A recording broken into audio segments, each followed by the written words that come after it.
Hello everyone, this is the old man doing stuff down here in Montgomery, Alabama.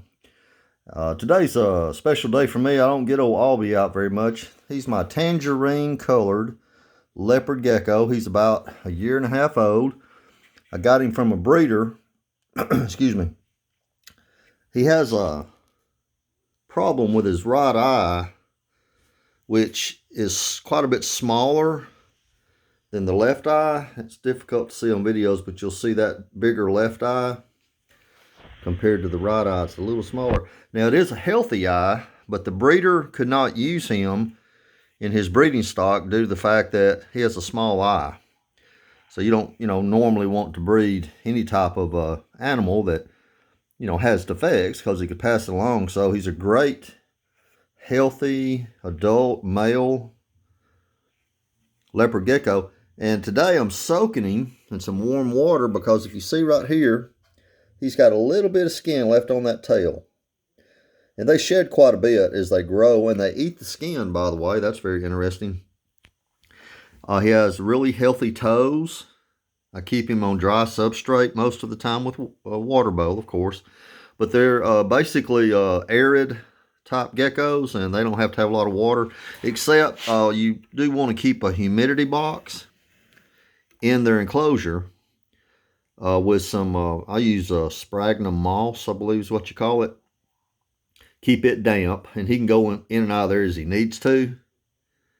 And what he'll do is, normally he'll soak in his box, not soak, but just stand on the moist moss, and he'll start shedding, and of course they eat that. But this particular shedding is the first time since I've had him that it didn't come off his tail.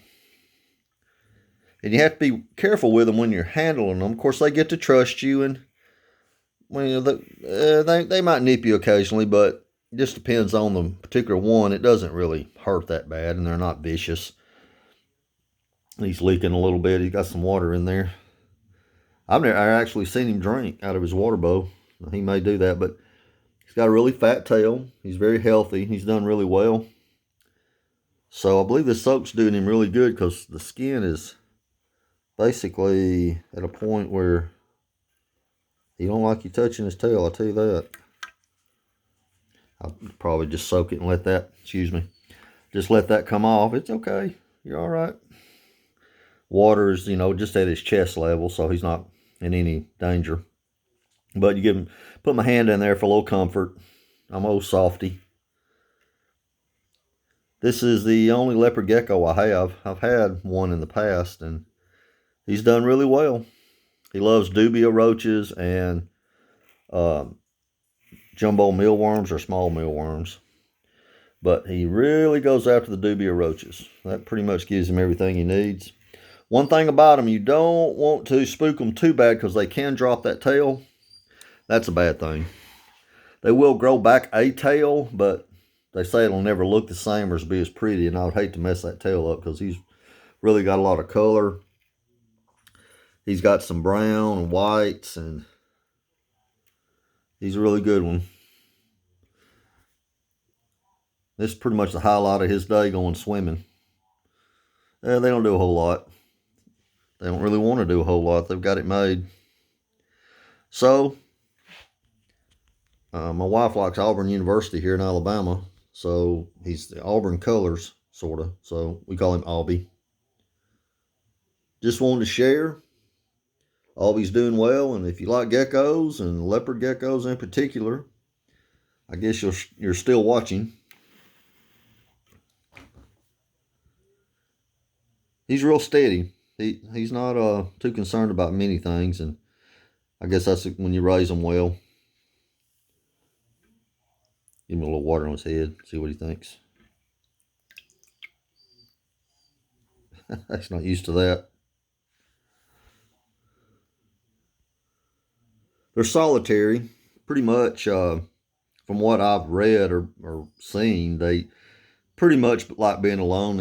I believe you can put them with females to breed, and you may even be able to live together, and some people may actually have them living cohabitating. I'm not real familiar with all that. I don't really have a whole lot of exotic pets. I do have some tarantulas. This is a Texas brown right here. Have another tarantula here that's curly hair. It's not out. And then I have a salmon pink bird eater, which is pretty much a pet hoe, but they do come out and it is big. I have a albino corn snake.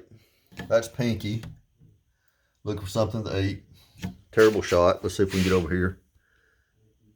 Yep. There he is. I have a African house snake, which stays in here all the time. Of course, you don't see that. Now, my Arizona elegans is out. This is a snake from Arizona, United States. Simulates a rattlesnake in its look. She just came out of hibernation. She hibernates about 6 months of the year when it gets cold down here in Alabama, which isn't very cold, but she'll quit eating, go dormant, don't feed her for 6 months. She hardly loses any weight. Of course, this is my favorite, my ball python Monty. He's got his head out, always looking for something to eat. He's doing really well. Have a red corn snake in here. There's a little bit of it right there. Don't you just love this show and tell with pieces of pets? I have RC. That's a nice RC boat. I have an EDF jet. There's an E-Flight UMX Turbo Timber. There's a Rad Jet. Got some Zods that are the either fly beyond visual or just pleasure flights. This one has not been maidened yet.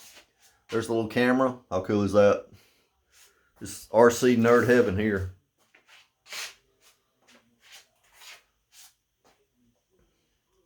Here's the Zod glider. And here's another Zod. That's the Alpha Stripe, prop driven, really fast. So I just wanted to share. And we'll sign out with Aubie. All frisky. He's ready to get out. Whoa! I caught him. Yeah, so you got to be real careful with him. I'll have to use 2 hands, so I'll sign off now. Say goodbye, Aubie. Give him a lick. All right, this old man doing stuff down here in Montgomery, Prattville, Alabama.